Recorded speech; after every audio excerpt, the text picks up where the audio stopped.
ভালোবাসার চিত্র ফুটে ওঠে। সংগ্রামী ভাইরা, কিছুক্ষণ আগে একটা উঠান বৈঠকে গিয়েছিলাম, সেখানে কিছু তরুণদের সাথে দেখা হলো। তরুণরা এই যে ফুল দেখছেন, ফুলের মালা দিয়ে আমাদেরকে বরণ করে নিয়ে তাদের কয়েকটা দাবি পেশ করেছে। আমি জিজ্ঞেস করলাম, কি দাবি তোমাদের? তারা বলল, আমাদের দাবি হলো আমাদের কর্মের কোন ব্যবস্থা নেই, যথাযথ কর্মসংস্থান নেই। আমাদের দাবি হলো আমাদের এই এলাকার মাদকে ছেড়ে দিয়েছে। আমাদের দাবি হলো আমাদের এলাকায় খেলার মতো উপযোগী কোনো মাঠের ব্যবস্থা নেই। সম্মানিত ভাইরা আমার, শুধু তাই নয়, এই কাপাসের কৃষকরা বঞ্চিত। আপনারা জানেন কি জানি না, তথ্য প্রযুক্তির মতো কৃষি বিপ্লব ঘটেছে পুরো পৃথিবীতে। কৃষকদের হাতে হাতে ঘরে ঘরে উন্নত প্রযুক্তি এখন সবার ঘরে।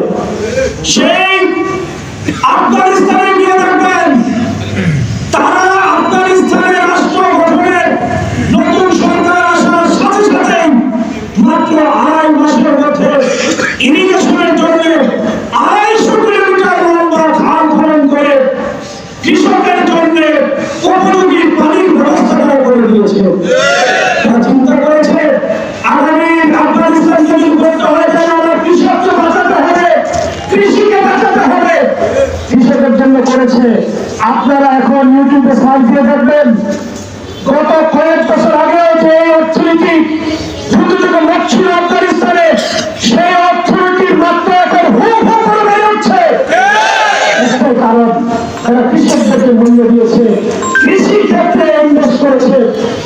আপনারা দেখবেন পৃথিবীকে এখন নিয়ন্ত্রণ করছে যে পানীয় কোকা-কোলা, স্প্রাইট, ঠান্ডা, সেভেন আপ, এইগুলোকে চ্যালেঞ্জ করে এখন আফগানিস্তানের পানীয় বিশ্বকে নেতৃত্ব দেওয়ার জায়গায় চলে এসেছে। আর সেই পানীয় উৎস হলো আফগানিস্তানের কৃষি বিপ্লব। কিন্তু দুঃখজনক হলো সত্য, পুরো পৃথিবী অন্ধকারাচ্ছন্ন আফ্রিকা কৃষি বিপ্লবের সেই কৃষি উপকরণগুলো আছে, কিন্তু আমার কাপাসিয়ার সেই কৃষকরা কৃষি বিপ্লবের উপকরণ থেকে বঞ্চিত হয়ে গিয়েছে।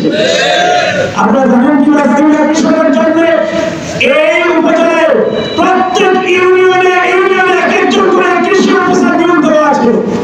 কিন্তু আমাদের সমাজের কৃষি অফিসারদের পক্ষ থেকে যে বরাদ্দ থাকার কথা, একজন কৃষক যে জিনিস পাওয়ার কথা, তার সিংহভাগই নেতাদের পকেটে চলে যায়। এটা সরাসরি কৃষকের হাতে যাওয়ার কথা, এটা যায় হলো আগে নেতার কাছে। সম্মানিত ভাইরা আমার, এই কৃষকের মতোই আমার এই কাপাসিয়া শিক্ষা ব্যবস্থা বঞ্চিত। এখান থেকে কোনো দালালি চিন্তা করে আমার সন্তানকে উন্নত এবং বিশ্বকে চ্যালেঞ্জ করে উপযোগী শিক্ষা আমার সন্তানকে দিব, সে প্রথমেই চিন্তা করে আমার ছেলে এবং বউকে আগে কাপাসের বাইরে তুলে পাঠাবে।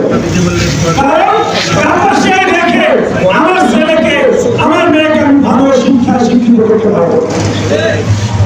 শিক্ষার মানকে ধ্বংস করার জন্য যা দরকার তাই করা হয়েছে।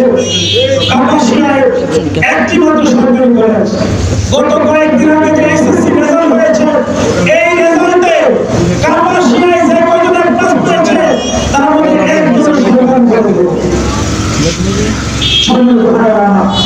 শুধু এই কলেজ নয়, কাপাসিয়ার অধিকাংশ জায়গায় শিক্ষার মান এত দুর্বল যে এখান থেকে উন্নত উপযোগী লোকজন চিন্তা করলে কাপাসিয়ার বাইরে যেতে হয়।